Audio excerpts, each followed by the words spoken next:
Welcome to tonight's meditation time. Wherever you are, whatever spot you have made your way into, first and foremost, let's get comfortable. Just allow the body just to find a little rest, not to the point that we become tired or sleepy just yet, but to the point that we let all the activity, all the busyness begin to subside. And as you bring your body to rest, the goal is that we let the mind begin to follow. The body finds stillness, and then the mind starts to catch a glimpse of what the stillness is like. And so wherever you are, just get comfortable. And then together, let's take a long, slow, deep breath in. And then open up your mouth and just sigh it out. A long, slow, deep breath in. And sigh it out. One more long, slow breath in.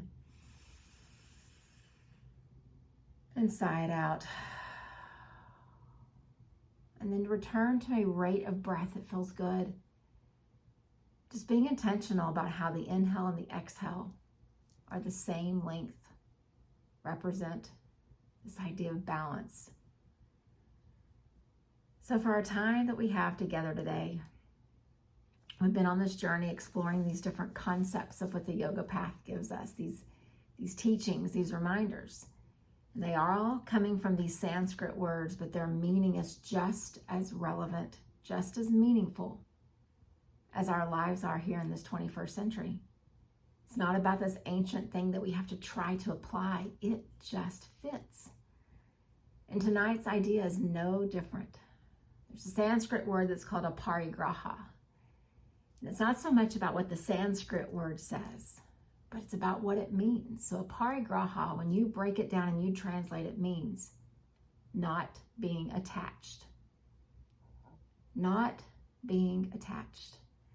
I've heard a yoga teacher describe one time, it's this idea of not getting rope burns. Because sometimes we hang on to things so tightly that by the time we let go, we notice we've got rope burns on our hands. And maybe that's just a metaphor, it's just this figurative way of thinking about it, but we all have them. We all have the things of our past, of our current life, of our situations, that we have a really hard time turning loose of. But the problem is that when we hold on to things so much, we are destined to miss out on something really good. The things that have passed have already served their purpose. So why are we allowing them to bring us down and to keep us heavy today? And so when you think about this idea of Aparigraha, this kind of funny Sanskrit word, but just think of it when it comes to your breath. You would think it was silly if I told you to hold your breath out of fear that if you let this breath go, there won't be another one coming after it. Well, that just doesn't make sense. We know that to remain alive and vital and filled with energy, we got to let the breath go. We've got to let go of the parts that we don't need so that the next inhale has a way to come in. We would never hold the breath for fear that the next breath won't come. Think about a trapeze artist. You know, we've all sat in the circus as young kids, maybe as adults, and we've watched with wonder these people flying through the sky. And what we've watched is that there's this bar over here waiting for them to grip on and to hold on to fly through the air. But the only way to get to that bar is to let go of the other one. They can't do both. They can't fly and feel this acceleration of this exhilaration inside of them if they don't let go of the other bar. Same thing happens when you're climbing a ladder. You get to a point and you look down and think, I don't want to go anymore, but then you realize you got to get to a certain point and you'll never get to the next rung if you don't take your foot off the one below you. And so I could give you metaphors for as long as the time is that we have together, but the point is, there are things waiting for us to experience them. There's growth that's waiting to happen, but they can only come if we start to let go of the things that are not necessary. So let's go back to our breath. Just notice it for just the next couple of rounds. When you breathe in, we don't even have to think about it, but your lungs, your cells are grabbing on to all the nutrients that they need. And then there's extra stuff left over that they don't need. And the body has this beautiful way of just breathing it out. And then there's this beautiful thing, how the trees and the plants and the leaves just take in the stuff we don't need.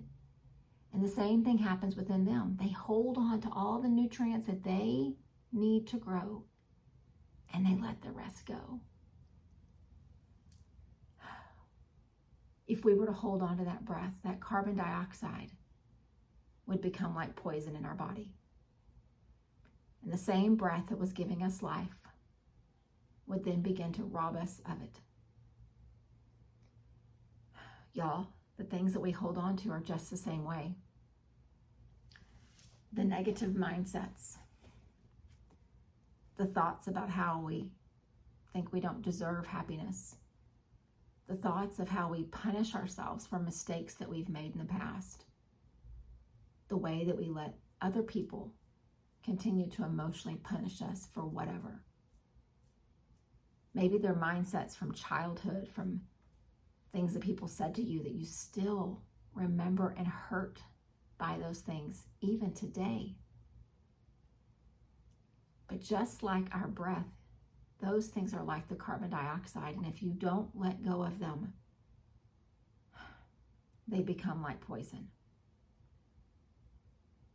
And then what's going to happen is you're going to miss out on the potential and the possibilities of whatever is next for you in life.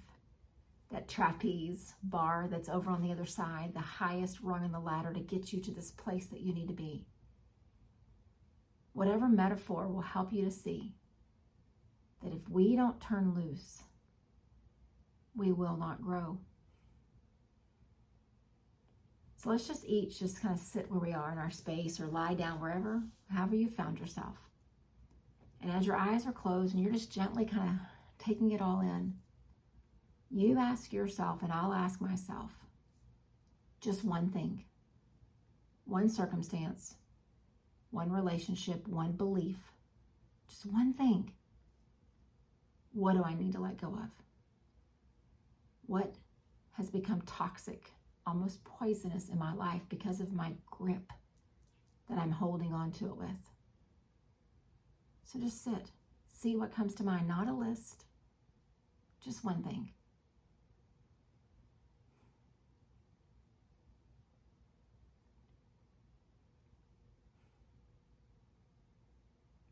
And then just imagine your life without that thing.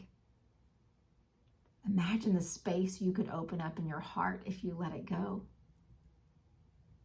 Imagine the lightness in your spirit if you could turn it loose. Imagine your perspective and your outlook on the world if you could drop that way of thinking about yourself. Whatever the thing is,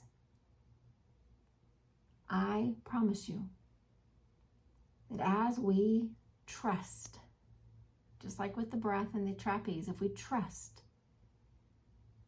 to let it go, we will begin to see growth and vibrancy in our life.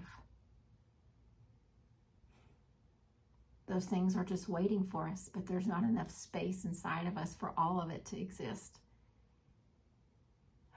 I have a dear friend who lives in a mobile home that she and her husband drive around the country in as he changes the different sites for his job. So sometimes they're only in a place for a few months and then they load their home up to the back of their truck and they go to the next spot. They sold their brick and mortar home many years ago to make this new life change for themselves so that he could do a job that he was excited about. But they have a rule now that they live in this trailer, and it's called the 1 in, 1 out rule. Because they know they can't just keep accumulating things the way they could in their home where they had closets and attics and space. So their rule is, we don't bring something new in unless we take something out.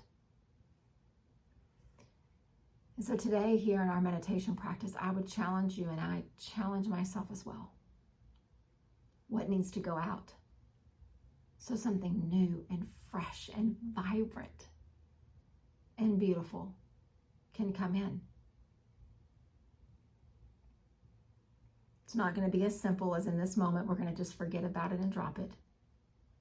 But in this moment we can make a commitment to lessen our grip on it just a little bit.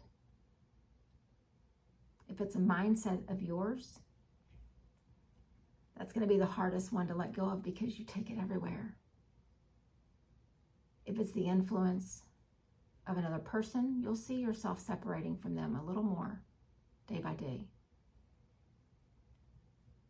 But no matter what the thing is, it all has to start with a commitment. I want to interrupt this pattern. I want to get rid of it. I want it to be gone from my life so that I can climb to the next rung on the ladder and begin to see the potential and the possibilities of my life. That is Aparigraha. It wasn't just relevant thousands of years ago in India. It is not only relevant, but it is necessary today. So let's just sit, each of us in our space, for the next just moment or so in the quiet. Your mind might try to wander, might try to keep adding things to the list, but just stay right here and now in this present moment. Breathing in and then trusting as you breathe out that the next breath will come.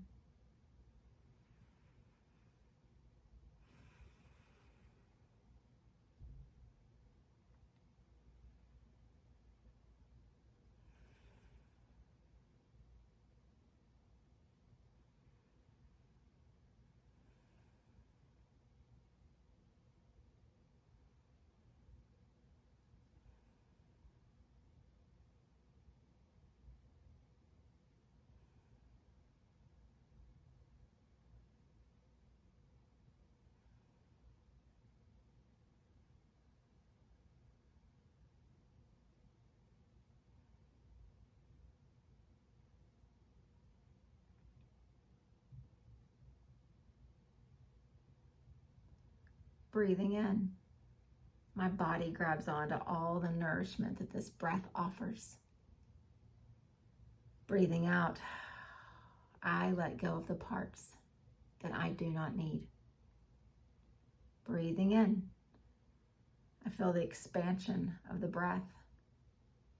And then I trust, breathing out, that the next breath will come. One more time, breathing in. And letting go. I wish you